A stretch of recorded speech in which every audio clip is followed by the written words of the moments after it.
안녕하세요. 먼저 위암 온라인 토크 콘서트를 진행하게 된 서울 아산병원 종양내과 김영돈입니다. 옆에는 저희가 구동혜 교수님을 모셨는데요. 잠시 자기소개 네, 부탁드립니다. 강북삼성병원 혈액종양내과의 구동혜입니다. 네, 그래서 이렇게 좋은 자리를 통해서 저희가 병에 대해서 소개할 수 있는 자리를 만들어주신 한국혈액암협회에 다시 한번 감사 말씀을 드리고요. 저희가 오늘 이야기할 내용은 전이성 위암에서의 새로운 표적 치료에 대해서 이야기를 하려고 하는데, 이게 꼭 새로운 치료가 아니더라도 위암에 대한 항암 치료에 대해서 같이 이야기를 해보는 게 좋을 것 같아서 저희가 그 프로그램을 좀 구성해봤습니다. 먼저 첫 번째 내용인데요. 제 위암에서 항암 치료가 필요한 경우가 되겠고, 저희가 보통 흔히 말하는 항암 치료는 고식적 항암 요법이라고 하는데요. 구동희 교수님, 이게 고식적이라는 게 어떤 뜻이 담겨 있을까요? 공식적인 거는 완벽하게 없앤다는 건 아니고 계속 꾸준하게 조절한다는 개념이죠. 그래서 네. 목표가 완치는 아니지만, 하지만 우리가 완벽하게 해결을 못하도록 충분하게 조절할 수 있는 목표를 가졌다는 걸 고식적이라고 우리가 얘기합니다. 네.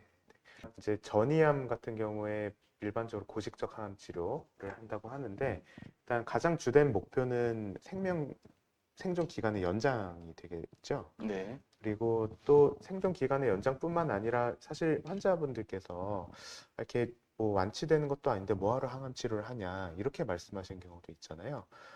그런 경우에 대해서는 저희가 하나 슬라이드를 준비해 봤는데요. 제가 실제로 치료했던 환자분이고, 이게 이제 CT 사진이고요. 이게 치료 전에 사진이고, 이게 치료 이후의 사진입니다. 그래서 이 빨갛게 표시한 부분이 위가 되겠는데요. 치료 전에는 굉장히 두꺼워져 있죠. 그래서 잘 못 드시고, 체중 감소도 있으시고, 컨디션이 쇠약해져서 오셨는데, 이 사실 연세가 많으신 할아버지셨는데 이 할아버지께서 이렇게 말씀하셨었어요. 그래서 이게 완치가 어려운 상황이면은 굳이 힘든 항암 치료를 할 필요가 있느냐 고 말씀을 하셨는데, 결국에 이제 항암 치료를 하고 나서 보면은 위의 두께가 굉장히 많이 좋아졌죠. 그래서 할아버지가 3주 만에 오셨는데 체중이 한 3, 4kg가 늘어서 오셨더라고요. 그래서 여기서 알 수 있듯이 이 생존 기간 연장 속에 담겨 있는 개념은 암으로 인해서 있었던 증상의 호전으로 인한 삶의 질의 향상이 굉장히 더 중요한 개념이 됩니다. 맞습니다. 그렇다면 어떤 대상으로 하게 되나요? 이런 치료는? 우리가 원칙적으로 완치는 어렵지만 이렇게 전이 치료는데 위 말고 저렇게 그림에서 보셨다시피 위 바깥에 있는 병이 있는 분들은 전신 치료, 주사나 먹는 약을 통해서 온몸에 퍼져야 되고, 그리고 수술은 했지만 완벽하게 제거가 안 됐거나 아니면 주변에 남아있을 경우에 치료를 위해서 우리가 고식적 항암 치료를 그런 환자들을 대상으로 하고 있죠. 네. 그럼 또 많이 듣는 질문 중에 하나가 언제까지 항암 치료를 해야 되냐? 이게 있는데 혹시 어떻게 생각하시나요? 맞아요. 2기, 3기 위암 환자들은 수술을 하고도 재발을 막기 위해서 6개월에서 12개월을 우리가 하는데, 지금은 완벽하게 제거를 못하는 4기이기 때문에 네. 우리가 최소한은 6개월 열심히 하면서 그 후에 증상이 어떠냐에 따라서 어떻게 유지할 것인지는 주치의 교수님과 네. 환자랑 상의하고 결정하기로 하죠. 네. 네. 그러니까 딱 정해져 있는 건 아니고 그때 질병 상태나 환자분의 네, 컨디션 이런 걸 종합적으로 고려를 해야 되는 거고. 맞습니다. 다음 슬라이드를 보시면 이제 첫 번째 구동희 교수께서 말씀해 주신 부분이고, 사실 이제 크게 세 가지가 있죠.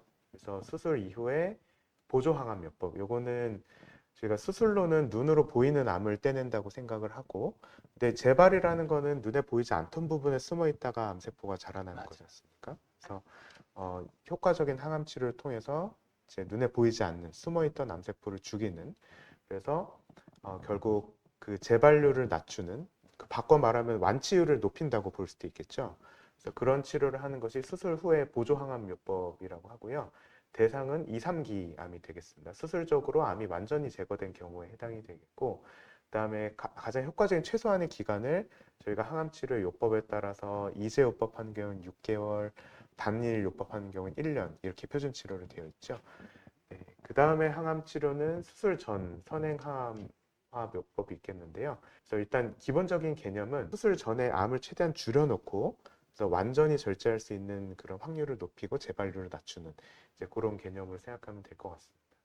위암 절제술 후에 재발률을 낮추고 그리고 완치율을 높이는 치료에 대해서 어떻게 지금 근거들이 되어 있나요? 예, 우리가 보통은 위암 수술하고 재발을 막기 위해서 항암 치료도 하지만 예. 또 하나는 우리가 병원마다 어떤 병원은 2기, 3기 환자들 항암 치료하면서 3개월마다 CT 찍는 병원도 있고 6개월마다 CT 찍는 병원도 있고 어떤 선생님들은 1년에 한 번씩만 찍는 경우도 있거든요. 네. 근데 방사선을 많이 노출되면 그만큼 뭔가 몸에 해로울 텐데 또 우리가 증상이 없어서 위암 진단된 환자가 있는 것처럼 네. 재발이 있으면 이제 4기 위암이 되기 때문에 네. CT를 얼마나 자주 찍는 게 가장 효과적이고 안전할까 아직 정답은 없죠. 예. 그래서 전 세계적으로도 아직 정해진 답은 없기 때문에 우리나라에서 이제 국립암센터를 중심으로 16개 병원에서 무작위 배정을 했습니다. 그래서 수술하고 나서 최소 3년간은 재발이 좀 자주 있으니까 2기, 3기 환자분들, 3개월마다 CT 찍는 분들, 그러니까 아니면 방사선 노출을 조금 덜하는 방향으로 6개월에 한 번씩 CT 찍는 분들하고 비교를 해서 네. 얼마나 재발을 잘 찾아낼까. 음. 3개월마다 찍는 게 오히려 재발률의 차이는 없이 방사선 노출만 되면 우리는 가능한 6개월로 미루는 게 좋을 거라고 결론 낼 수 있을 거고 예. 자주 찍는 환자분들이 확실히 재발도 일찍 찾고 완치의 찬스를 더 가졌다면 자주 찍는 게 더 도울 수 있기 때문에 네. 그런 연구들을 현재 우리 국립암센터에서 하고 있고 현재 약 900명 넘게 평가하고 있어 조금 더 한 1, 2년 더 추적해서 5년 이상 우리가 결과를 보면 알 수 있을 것 같습니다. 그리고 기본적으로 이런 병원들에서는 1년에 한 번씩은 꼭 위내시경은 필요하다라고 저희가 합의를 하고 있습니다. 네. 그리고 다음번에 이제 항암 치료인데요. 그래서 절제술로 보조 항암 치료에 대해서 두 가지가 있다고 말씀을 드렸었고, 그래서 구체적으로는 어떤가요? 어떻게 치료를 받게 되나요? 그러니까 저희가 이제 위암 수술하고 식사를 못 하시고 회복해야 되는데 또 항암 치료하는 게 많이 부담스러우신 게 있죠. 예. 그리고 1990년도, 2000년도까지는 수술하고 힘들게 회복하신 분들을 항암 치료하는 게 정말 도움이 될까? 네. 오히려 컨디션만 나쁘게 해서 환자한테 해롭게 되지 않을까라는 우려도 있고 증거도 없어서 예. 2000년대 중반까지는 병원마다 항암제를 하는 데도 있고 안 하는 데도 있고 이랬었고요. 2007년도에 이제 일본에서 2기, 3기 환자들 1000명을 대상으로 그때는 수술만 해도 표준 치료였기 때문에 수술하신 분들과 네. 먹는 항암제 S1이라는 거를 1년 동안 먹는 환자들 비교한 연구를 발표했는데 확실히 수술만 했을 때에 비해서 S1이라는 먹는 항암제 1년 요법이 재발률도 70% 수술만 한 그룹은 재발 안 한 환자들이 60% 그리고 전체 생존율도 60대 70으로 확실히 우월해서 네. 전 세계적으로 특히 우리 같은 아시아에서는 표준이 됐습니다. 그 다음에 이제 우리나라를 중심으로 타이완과 몇몇 나라에서는 또 1년 먹는 약 단독보다는 조금 더 집중적으로 주사 항암제 옥살리플라틴과 캡사이타빈 먹는 항암제 젤로다라고 하는 경구항암제 이제요법 아까 말씀하셨던 거 그걸 6개월 동안 치료하고 그 당시에도 우리나라에서도 이제 수술 단독이 표준의 하나였으니까 표준을 비교했을 때 네. 확실히 항암제 6개월 이제요법이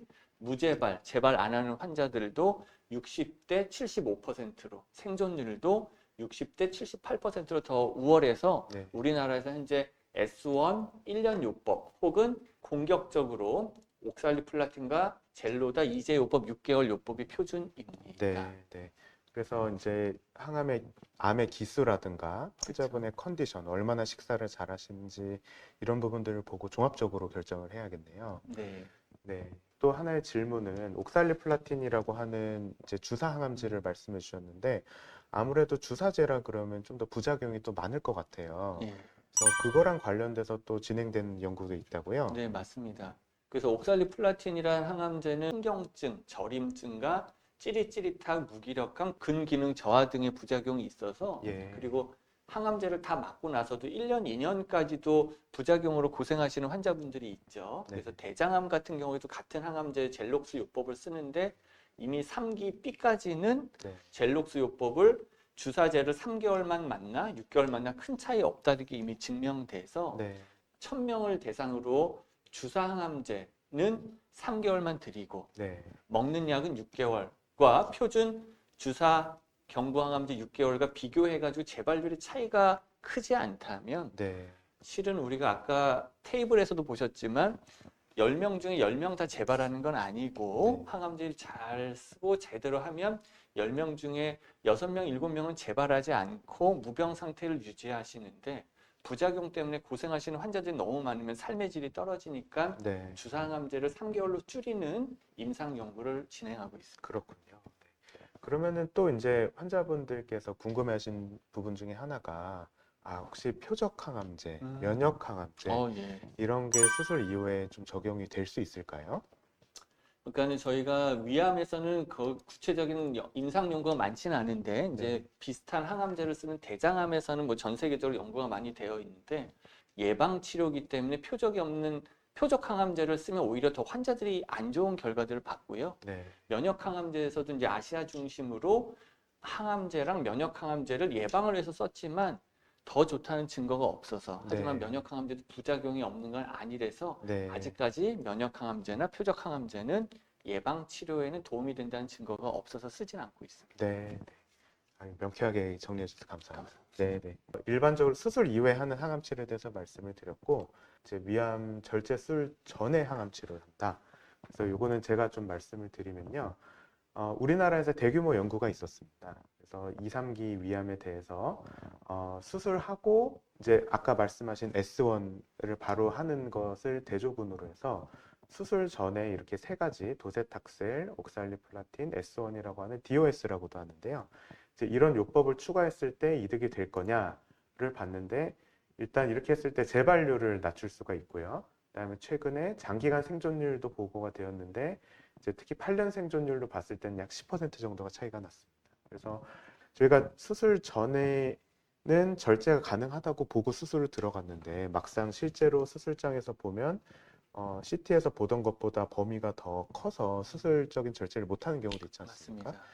그리고 이제 수술로 완전히 절제했다고 생각을 했는데 그 절제 연에 암세포가 남아있는 그런 불완전 절제가 되는 경우가 있는데 이제 이런 완전 절제 확률을 높이고 그로 인해서 재발률을 낮출 수 있는 치료가 이제 표준 치료 중에 하나로서 최근에 자리를 잡아서 이런 부분들에 대해서 이제 도입된 지가 얼마 안 됐습니다. 그래서 아직 보험 적용은 되진 않지만 환자분들께 또 다른 옵션이 될 수 있어서 이런 부분들은 이제 다학제적인 논의를 통해서 결정하는 것이 최근에 이제 추세가 됐고요. 자, 그럼 이제 오늘의 주제로 본격적으로 넘어가겠습니다. 전이성 위암에서의 치료 옵션에 대해서 개괄적으로 혹시 설명해 주실 수 있으실까요? 예, 위암에서 고식적 항암 치료를 하게 되면 보통은 재발성 혹은 사기 위암에서 해당되는데요. 가장 큰 현재 표적 치료제는 헐투를 표적으로 하는 약제입니다. 그래서 우리 슬라이드에 보시는 것처럼 고식적 항암제는 첫 번째 헐투가 양성인 위암과 헐투가 음성인 위암을 나누고 네, 그런 치료를 통해서 어떤 표적 치료제 혹은 면역 항암제를 추가할지 결정을 하고요. 그 다음에도 2차 항암제에서는 아직 헐투에 대한 표적은 달라지진 않지만 3차에서도 또 하나의 표적 치료제와 여부가 달라지기 때문에 가장 중요한 건 헐투 여법이고 그 다음엔 여러 가지 바이오마커들이 있고 EB 바이러스 파이지티브, MSI 하이 이런 것들이 있는데 그런 것들은 차근차근 네. 말씀드리겠습니다. 네, 네. 감사합니다. 자세한 설명 감사하고요. 그래서 일단 이게 위암 헐투라고 하면 유방암에서도 많이 들어본 것 같아요. 그래서 이게 지금 보면은 이렇게 밝게 갈색으로 된 것이 헐투란 단백질의 양성인 건데 혹시 이 왼쪽의 유방암하고 오른쪽의 위암하고의 차이점에 대해서 간단히 설명해 주실 수 있으실까요? 예.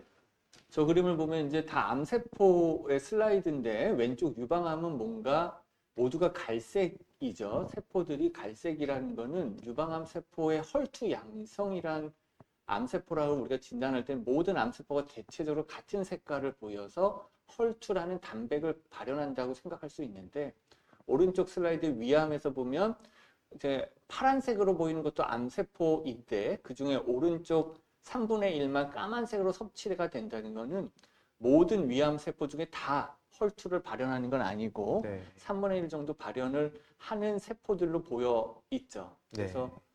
우리가 유방암과 달리 위암은 우리 슬라이드도 써 있지만 네.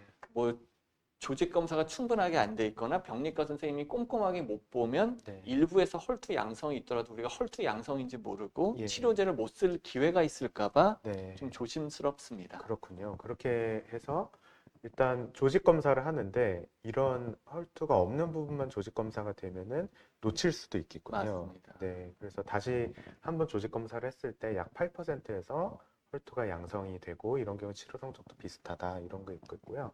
그래서 보통 일반적으로 이제 항암 치료를 3차 병원에서 받는다고 했을 때 처음에 진단 받으실 때 그런 조직을 가져오라고 말씀드리는 이유가 이런 것 때문이거든요. 맞습니다. 예. 그리고 충분하게 슬라이드 갖고 와야지 추가 검색을 가능하니까. 하고 그다음에 네. 이제 다른 검사들을 위해서 또 내시경 검사를 하고 또 검사를 진행하고 이렇게 되겠군요. 네. 그렇다면 이제 헐투 양성 위암의 치료에 대해서는 제가 좀 네. 말씀을 드려보겠습니다. 그래서 2010년도에 우리나라 연구진들이 주도가 돼서 이제 다국가 연구를 했었고요. 저희가 일반적으로 전이성 위암에서 항암 치료만 했을 때는 고전적으로는 생존 기간이 한 1년 정도를 예상을 하죠. 근데 헐투 양성 위암에서 이렇게 항암 치료만 했을 때와 이 허투라는 표적에 대해서 트라스트주맙이라고 하는 표적 항암제를 추가했을 때를 보니까 이런 무진행 생존율도 5.5개월에서 6.7개월로 늘어나고 전체 생존율도 4개월 정도가 늘어나게 되는군요. 그래서 이렇게 이런 걸 바탕으로 헐투의 표준 치료가 헐투에서는 헐투에 대한 표적 항암제라는 것이 이제 기본적인 치료가 되겠는데 최근에 이 헐투에 대한 표적 항암제에다가 또 면역 항암제까지 추가를 해보니까 이 이제 16개월로 늘어난 것이 이제 20개월까지 늘어날 수 있겠다. 특히나 이제 PDL1이라고 하는 면역 관련한 단백질이 높은 경우에는 또 이게 더 환자분들의 이득이 더 컸다 이런 부분들이 증명이 되어서 현재 우리나라에서도 처방이 가능은 하지만 아직 보험 적용은 안 되는 상태입니다. 이게 사실 치료 효과가 입증된 치료인데 아무래도 비싼 항암 치료를 받다 보면 환자분들이 제한이 있을 수가 있어서 이런 부분들에 대해서는 종양내과 의사들과 여러 노력들을 통해서 이게 좋은 치료를 보험이 되게끔 하는 노력이 필요할 것 같습니다.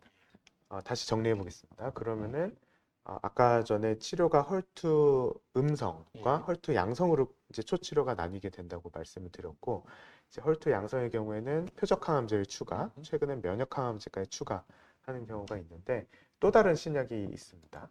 그래서 우리가 이 헐투 양성 4기 위암 환자들을 일본과 한국에서 이제 대규모 임상 연구를 했었는데 이 통상적인 항암제와 비교해서 이 엔허투라고 하는 항암제는 이 아까 말씀드린 트라스트주맙이라고 하는 헐투에 대한 항체에다가 항암제를 더 붙여놓은 어떻게 보면 신약이 되겠죠. 신약을 치료했을 때 항암제로 했을 땐 평균 기대 연명이 3차 이상의 세팅에서 8.4개월인데 12.5개월은 상당히 엄청난 개선이 있었네요.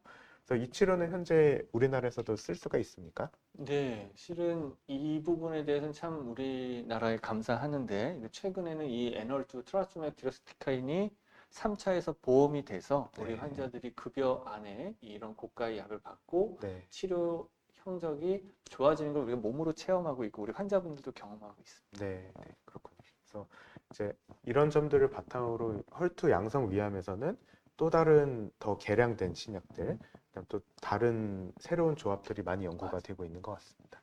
그래서 그렇다면 이제 헐투 양성에 대해서 지금까지 얘기를 해봤는데요.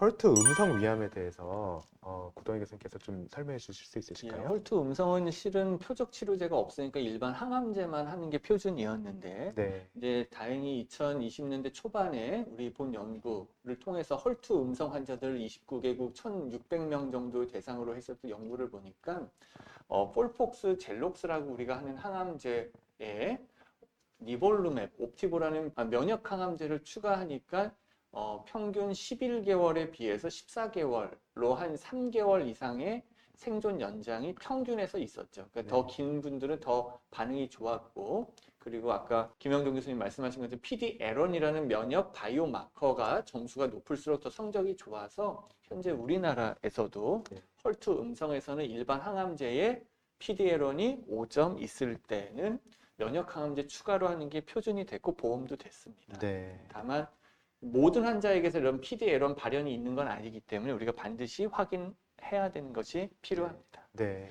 그 다음에 2차 치료에 네. 대해서 이야기해 보면 그때는 어떻게 치료를 하게 되나요?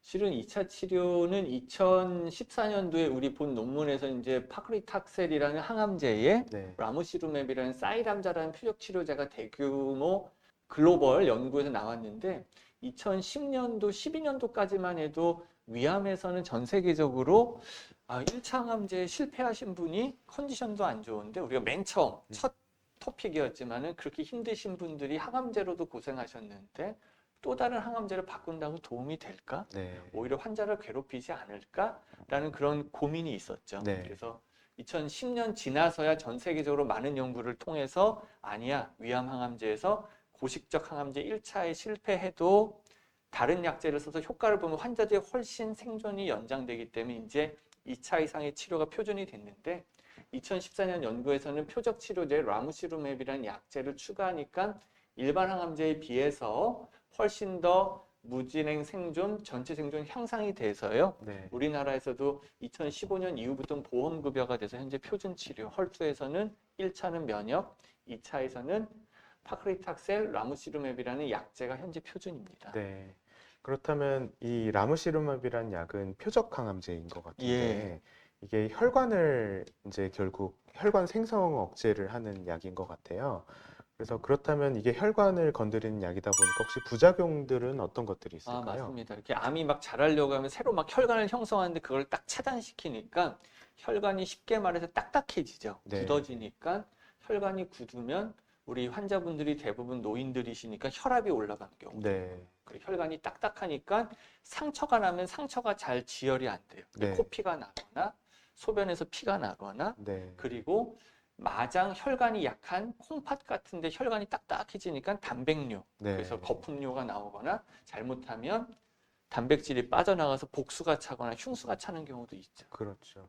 그리고 또 이제 이게 혈관을 건드리는 약이다 보니까 출혈이 있을 수도 있고 맞습니다. 또 혈전이 생길 수도 있고 피떡이 생길 수도 있죠. 그런 맞습니다. 부작용들에 대해서도 좀 유의하면서 항암 치료를 잘 해야겠군요.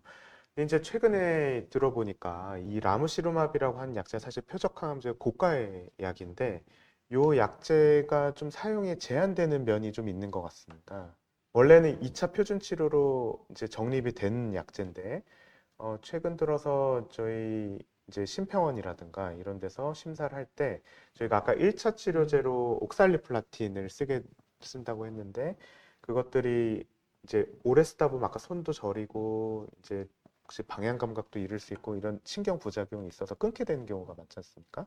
근데 그 약을 끊고 나서 기간이 오래된 경우에는 약제의 적용이 이제 합당하지 않다고 하는 경우들이 있다는 것 같아요. 예.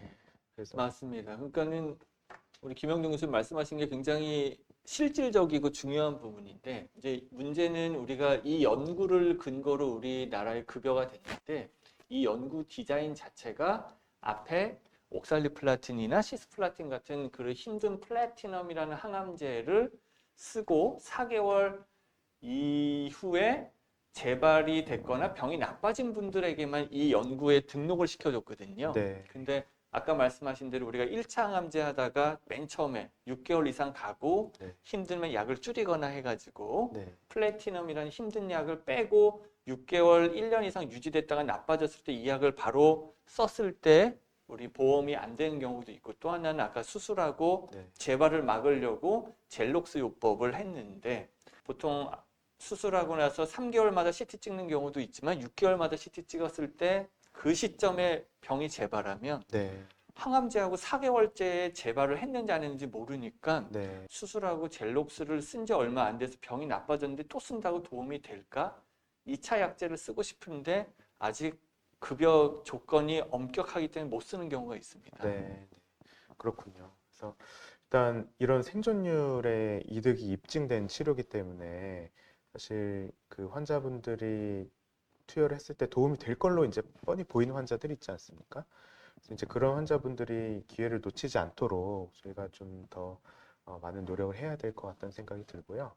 그래서 이제 헐트 음성의 2차 치료까지 말씀을 드렸고, 최근에 또 새로운 표적이 나왔습니다. 그래서 헐트 이후에 약 15년 만에 이제 새로 나왔다고 이제 이야기를 많이 하고 있는데, 그래서 이 클라우딘이라고 하는 그 표적에 대해서 이 졸베탁시맙이라고 하는 표적항암제를 똑같이 추가했죠. 아까 또 이제 트라스트주맙을 헐투 양성 위암들에 이제 추가를 했었는데 마찬가지로 항암 치료를 기반으로 한 거에 이런 졸베턱시맙이라는 약을 추가를 했을 때 이제 생존 기간이 또 많이 늘어난 것을 보았습니다. 그래서 요것도 이제 폴폭스라는 항암제를 기본으로 한 연구와 이제 젤록스라는 항암제를 기반으로 한 연구가 있는데 두 연구 다 이제 그 생존율 연장 효과가 보여져서 이 약제는 현재 최근에 허가는 되었습니다. 허가는 되었는데 실질적으로 한 가지의 제한점이 이게 아까 헐투 같은 경우는 우리가 양성 비율 한 10에서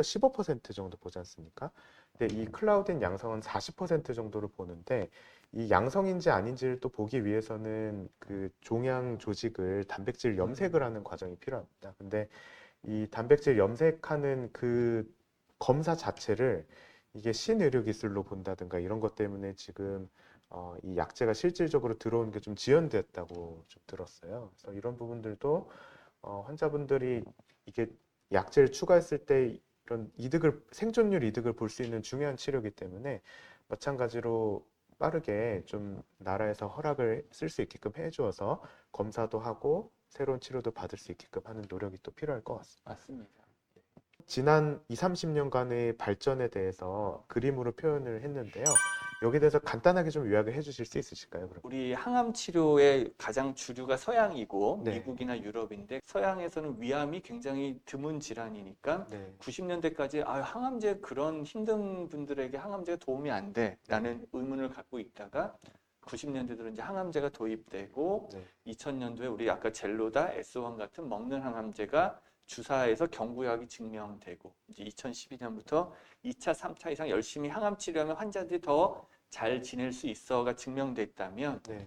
그 다음에 이제 2010년도부터는 표적 치료제로 트라스맵 아까 헐투 양성이 나왔고 예. 그 다음에 람스이르베인이라는 2차 항암제 표적 치료제가 나왔고 헐투 양성의 애널투라는 약이 3차가 2020년에 나왔고 아까 15년 만에 나온 졸베투시맵이 이제 내년부터는 우리나라에서 쓸 수 있지 않을까 생각됩니다. 네. 네. 면역 항암제도 이제 위험은 굉장히 늦은 편인데 네. 2017년에 3차 이상에서 썼다가 2021년부터는 이제 니볼루맵과 펜브롤리즈맵 모든 옵티보, 키츠루다라는 약이 1차에서 도움이 된다. 그리고 네. 헐투 양성, 음성 상관없이 도움이 될 수 있는 게 다 알려지게 됐죠. 네.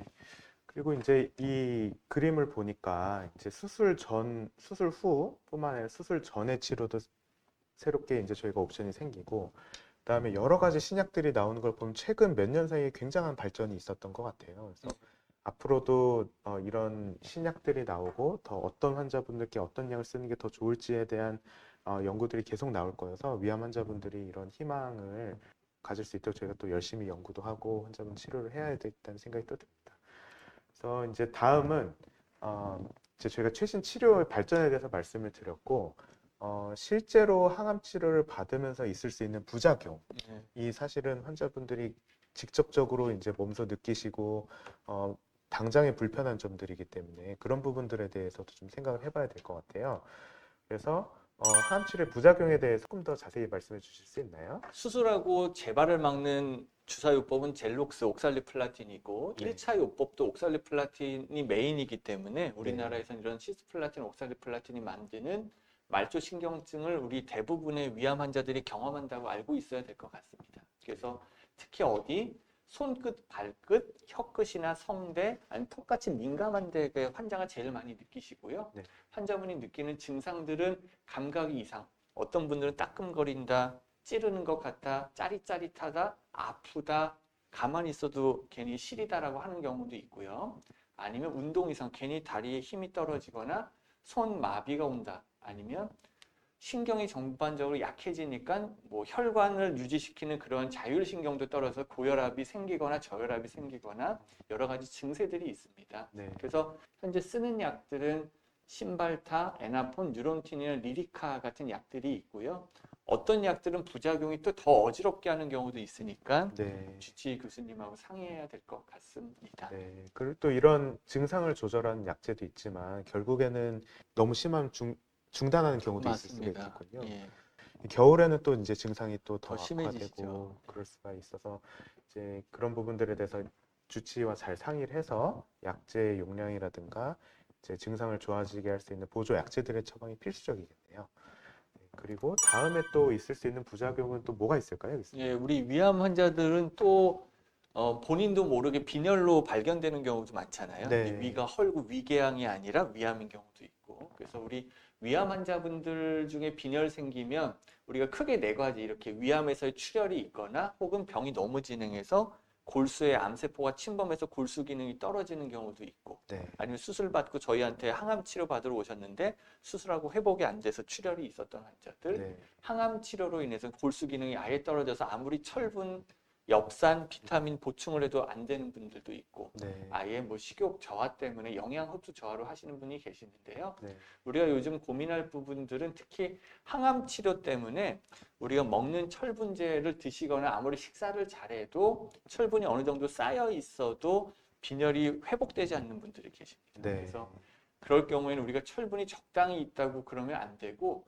적극적으로 수혈을 하거나 적혈구 생성 자극제나 철분 보충을 해야 되는데 저희가 그래서 이런 환자들에게 철분제는 그동안 먹는 약만 보험이 되고 주사는 고가의 항암제라서 보험이 안 됐는데 임상 연구로 주사제가 먹는 약보다 조금 더 유리하고 편하고 조절하지 않을까.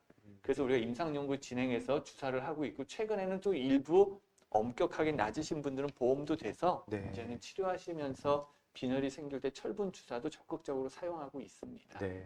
그래서 이제 저희가 철분제 부작용이라고 하면 일단 속이 아, 부글부글거리고, 맞아요. 그다음 변이 검게 나오고, 이제 오히려 입맛이 떨어지는 음, 이제 그런 부작용들이 있었는데 주사 철분제를 이용했을 때는 한 번 주사 맞으면은 바로 이제 골수로 가서 이제 적혈구를 생성하고 그렇죠. 이제 그런 것들이 이제 환자분들의 삶의 질의 향상에 또 도움이 될 수도 있는 그런 부차적인 맞습니다. 옵션이 될 수도 있겠다는 생각이 듭니다. 네. 그리고 또 다음 또 저희가 많이 경험하는 네, 부작용이죠. 맞습니다. 딸꾹질. 맞아요. 여기에 대해서 조금 자세히 그러니까 말씀해 주시겠어요? 딸꾹질을 보면 네. 우리가 환자분들 중에 항암제 맞고 그 다음 날, 그 다다음 날까지 막 딸꾹질 때문에 식사도 못 하시고 힘들었다고 하셔서 네. 왜냐하면 그 이유를 우리가 생각해 보면 항암제 맞을 때 구역질 나지 말라고 스테로이드 덱사메타존을 쓰는데 덱사메타존은 우리가 뇌전이가 있거나 이럴 때 신경을 붓게 만들 때 우리가 차단하는 역할로 쓰기 때문에 네. 머리에 통과를 하거든요. 그래서 우리나라에서 이제 국내 14개 병원 선생님들이 항암 치료 중에 딸꾹질하는 환자들을 스테로이드를 덱사메타존 말고 다른 스테로이드 메틸 프레드니솔론으로 바꿨을 때 네. 혹시 머리 투과력이 떨어지니까 딸꾹질은 줄이고 대신 항구토 효과는 유지하지 않을까 하는 임상 연구를 해봤습니다. 네. 이걸 보니까는 특징적인 건 하나는 항암 치료 중에 딸꾹질 하시는 환자들 100%가 남자라는 거예요. 네. 그건 잘 설명을 못 하시더라고요. 네. 과학적으로도. 그래서 남자들이 딸꾹질 했을 때 우리가 할 수 있는 거는 덱사메타존 말고 다른 스테로이드인 메틸프레드니솔론으로 하면 히쿠, 딸꾹질 점수가 확 떨어지는 걸 보고 네. 구토 하는 정상은 큰 차이 없이 잘 조절하고 있어서 현재는 딸꾹질 하시는 남자 환자분들의 경우에는 우리가 다른 스테로이드를 쓰는 게 예방 혹은 치료에 도움이 되겠다고 알 수 있겠습니다. 네. 그래서 이제 항고토제로 쓰는 덱사메타존이라고 하는 약제 때문에 딸꾹질이 나면 다른 맞습니다. 스테로이드제를 바꿔볼 수 네. 있겠다. 그런 뜻이겠죠. 그랬을 때 이제 그 구역구토도 잘 조절이 잘 되는 조절되고. 예. 네. 그렇게 좋은 또 그런 부분들도 저희가 실제적으로 이 삶의 질과 또 연결이 될 수가 있기 맞습니다. 때문에 적극적인 고려가 필요하겠고요. 자, 그래서 일단 항암 치료의 부작용에 대해서도 좀 이야기를 해보았고, 그다음에 많이들 최근에 특히 유전자 검사를 많이 하게 되는 것 같습니다. 그렇게 하면 이제 유전자 검사를 왜 하느냐를 제가 좀 말씀을 드리면요. 최근에 이제 NGS 검사라고 하는 것들이 많이 들어왔어요. 한 몇 년 됐는데, 이거는 암과 관련된 한 300여 개의 유전자를 한 번에 검사를 해서 어떤 특정한 암을 일으키는 유전자가 뭔지를 보는 검사입니다. 그래서 보통 뭐 검사를 한다고 해서 바로 나오지는 않고요. 한 3에서 6주 정도가 소요가 되게 되는데, 이렇게 했을 때 그 어떤 특정 유전자가 나와서 그 유전자에 대한 표적 항암제가 있는 경우들이 있습니다. 그래서 이 환자분 같은 경우는 KRAS라고 하는 유전자에 G12C라고 하는 종류의 유전자 돌연변이가 있었는데 이럴 때 KRAS G12C를 특징적으로 타겟하는 신약이 있을 때 환자분들이 이득을 볼 수 있겠다고 생각을 해볼 수가 있겠죠. 그래서 실제로 이 환자분은 임상 연구를 통해서 이 KRAS G12C를 억제할 수 있는 그 치료를 이제 받을 수가 있었고, 이렇게 보이는 큰 덩어리들이 약제 치료하자마자 굉장히 작아지고 이 덩어리는 아예 없어진 것을 볼 수가 있습니다. 그 돌연변이만 타겟으로 한 효과적인 암의 치료 옵션을 좀 늘려갈 수 있을 텐데요. 근데 이제 이런 약제로서 타겟이 가능한 저희가 액셔너블한 돌연변이라고 하는데, 그런 돌연변이가 많으면 많을수록 이제 환자분들도 더 많은 약의 기회를 받고 더 치료 성적이 개선될 그럴 여지가 있겠는데, 근데 아쉽게도 아직까지는 이 치료 매칭률이 높지는 않습니다. 이제 저희가 대표적인 암중 중에 폐암이 있는데, 폐암 같은 경우는 이렇게 유전자 돌연변이 검사를 했을 때 약을 쓸 수 있는 경우가 이제 최근에는 50%를 넘어서 거의 뭐 7, 80%에 육박을 하고 있는 것 같은데, 근데 위암의 경우에는 여전히 한 10% 미만으로 약제에 대해서 약을 쓸 수 있는 그런 상황인 것 같아서 이거를 어떻게 이 플랫폼, 이 현재 사용하고 있는 NGS의 한계일 건지 아니면은 위하면 아예 전 약이 제한된 것인지 그런 거에 대한 고민도 있긴 한데요. 어찌됐건 이런 새로운 그 치료를 받을 수 있는 기회를 또 찾아가는 과정이라고 해볼 수가 있겠군요. 위암에서 이제 동반 진단 검사에 대해서 구동희 교수님께서 마지막으로 간단히 소개해 주시면 좋을 것 같습니다. 예, 헐투라는 것도 이제 팜디엑스라는 거는 이제 동반 진단, 어떠한 약제, 트라스맵, 그다음 면역 항암제 아까 PDL1 얘기를 여러 번 했지만 실은 면역 항암제가 크게 회사가 여러 개 있지만은 위암에서 현재는 니볼루맵이라는 약제가 있고 펜브롤리주맵이라는 약제가 있는데 그 약제에 도움이 된다는 그런 PDL1 마커가 회사마다 다른 약을 쓰더라고요. 네. 그렇기 때문에 만약에 우리가 니볼루맵, 옵티보라는 약을 쓰려면 이 회사에서는 우리는 PDL1의 28-8이라는 유전자 단백을 보는 키트를 씁니다 라고 적어놨고, 우리가 헐투 양성에서 펜브롤리주맵, 키츠루다를 같이 쓰려는 이 회사에서는 우리는 22C3라는 PDL1 단백을 씁니다 라고 적어놨기 때문에 네. 만약에 우리가 진단받을 때 PD 에러를 둘 중에 하나만 했을 때 음. 그러면 반대쪽 약은 쓸 수가 없는 거예요. 네. 동반 진단이라는 건 어떤 약제와 진단이 동반되어 있기 때문에 이런 또 아까 세 번째로 말씀드린 클라우딘 18도 벤타나 이런 4314A라는 그러한 동반 진단을 통해서만 우리가 약을 쓸 수 있기 때문에 네. 점점 중요한 조직을 얻을 때도 그리고 중요한 검사를 할 때도 계획을 세우고 가능한 많은 조직을 확보해서 네. 환자들에게 진단할 수 있는 그리고 치료를 적용할 수 있는 기회를 만들기 위해서 동반 진단 검사를 반드시 확인해야 될 것 같습니다. 네. 그래서 이제 신약이 나와도 그 신약과 짝꿍이 되는 맞아요. 그런 검사가 짝꿍. 있는 거. 좋네요. 네. 그래서 그런 것들을 정확하게 평가하기 위해서 조직 검사를 이제 최대한 많은 조직으로 얻어서 정확하게 평가하려고 하는 이유가 그런 것이겠군요. 예. 그래서 저희가 이제 준비한 내용은 이제 말씀을 드렸고, 이 환우분들로부터 저희가 들은 질문들이 있어요. 그래서 그 질문들에 대해서 질의응답하는 시간을 좀 가져보도록 하겠습니다. 그래서 먼저 그 첫 번째 질문은 전이성 위암으로 수술이 불가능하다는 이야기를 들었습니다. 혹시 이런 전이암에서 이 수술이 도움이 될까요? 어려운 문제죠. 네, 예. 근데 요새 말씀 우리가 앞에서 한 얘기처럼 이제 컨버전 서저리라고 하죠. 네, 처음에 우리가 사기라고 하면 위암은 수술을 못하고 완치가 어려워라고 네. 얘기하지만 좋은 약제, 좋은 표적이 있는 분들은 치료하면 거의 없어지듯이 네, 뱃속에서 없어지는 분들이 계시니까 이럴 경우에 우리가 뿌리를 완전히 해결하기 위해서 외과 선생님, 영상의학과 선생님 다 같이 모여서 네, 수술을 할 수 있는지 다학제로 보통 고민을 합니다. 네, 그래서 모두가 그런 건 아니지만 드물지만 정말 유관적으로 없어졌거나 위에만 조금 남아있을 때는 완치를 목표로 수술을 하기도 하죠. 네, 하지만 저희가 또 기억할 거는 위암은 양식을 보관하는 첫 코스에서 네, 위를 잘라내면 체중이 확 빠지고 체력이 떨어지기 때문에 그 다음 치료를 못할 수도 있어서 모든 환자는 대상은 아니지만 치료 반응이 좋고 완치의 찬스라면 고민해서 결정해야 될 것 같습니다. 네. 이게 뭐 한순간에 결정할 문제가 아니라 이제 병의 상태, 그다음 또 항암 치료에 대한 반응, 그다음에 수술 이후에 이런 컨디션이 떨어질 수 있는 여러 가지를 종합적으로 봐서 결정을 해야겠네요. 네. 그래서 아까 말씀하신 것처럼 사실 우리가 사기암, 특히 전이암이라고 하면은 어, 타장기에 전이가 됐다는 거는 전이 병소가 딱 거기만 보여도 거기만 있는 것이 아니라 이제 온몸에 퍼져 있다고 저희가 가정을 하고 그렇기 때문에 전신 항암 치료를 하는 것인데요.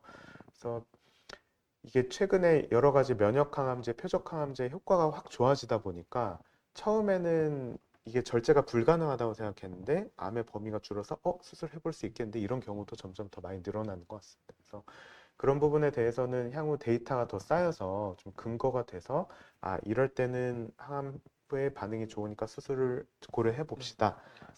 이런 경우는 수술했을 때 이제 삶의 질만 더 떨어지고 오히려 항암 치료에 대한 이런 내약성을 떨어뜨릴 수도 있기 때문에 좀 항암 치료를 계속 해봅시다. 이런 가이드라인도 또 추후의 연구들을 통해서 필요하겠네요. 만들어질 수도 있을 것 같네요. 네. 그리고 두 번째, 위암 초기로 진단받아서 절제술이 진행 예정입니다. 아마 일기 위암을 이야기하시는 것 같은데요. 사실 위암이 이제 일기 초기일 때는 조기 위암이라고도 하는데 그럴 때는 또 수술적인 절제뿐만 아니라 내시경 치료도 할 수 있지 않습니까? 그래서 저희가 조기 위암 같은 경우에는 또 완치 확률이 90에서 95% 이상이기 때문에 일기는 원칙적으로는 저희가 수술을 이제 내시경 시술을 하고 나서 항암 치료에 적응증은 되지는 않겠고 수술적인 절제라고 2, 3기 이상의 위암일 때는 저희가 추가적으로 항암 치료를 하는 그런 과정을 거치게 되겠습니다. 그다음에 위암 2기였었는데 이제 재발해서 복막 전이가 되셨다고 하셨는데 이런 경우는 그러면은 전이가 된다면 그때는 이제 저희가 고식적 항암 치료를 넘어가게 되는 건가요? 네. 그래서 이제 그 차수에 맞는 이게 또 위암 수술을 하고 나서 항암 치료를 하고 항암 치료의 종료 시점에 따라서 항암제가 또 달라질 수가 있기 때문에 그런 앞에 사용한 약제나 항암제를 쓰고 재발한 때까지 걸린 시간 그런 것까지 종합적으로 고려해서 치료 방침을 또 결정을 해야겠네요. 위암의 치료 전반에 대해서 저희가 이야기를 나눠봤는데 마지막으로 환자분들께 한 말씀 해주시면은 어떤 희망의 메시지를 드릴 수 있을까요? 면역 항암제, 표적 항암제, 그다음 2차, 3차 치료들 무기들이 준비되어 있기 때문에 항암 치료만 하는 것이 아니라 다학제 통해서 네. 수술도 고려하고 국소적인 치료도 고려해가지고 가장 최적의 치료를 위해서 주치의와 환자분이 같이 달려나가는 것이 필요해 보입니다. 네, 말씀드리고 싶은 거는 이게 부작용 때문에 너무 겁내서 항암 치료를 주저하실 필요는 없으실 것 같고요. 항암 치료를 해서 증상이 좋아지면 훨씬 더 삶의 질이 좋아진다는 점을 기억해 주셨으면 좋겠고 위암 환자분들이 저희가 열심히 노력하고 있으니까 믿고 따라주시고 앞으로도 좋아질 여지들이 많이 있으니까 잘 치료 받으셨으면 좋겠습니다. 저희가 또 나중에도 이런 기회가 있으면은 더 업데이트된 내용을 바탕으로 또 이런 토크 콘서트를 가져보면 좋을 것 같습니다. 네, 감사합니다.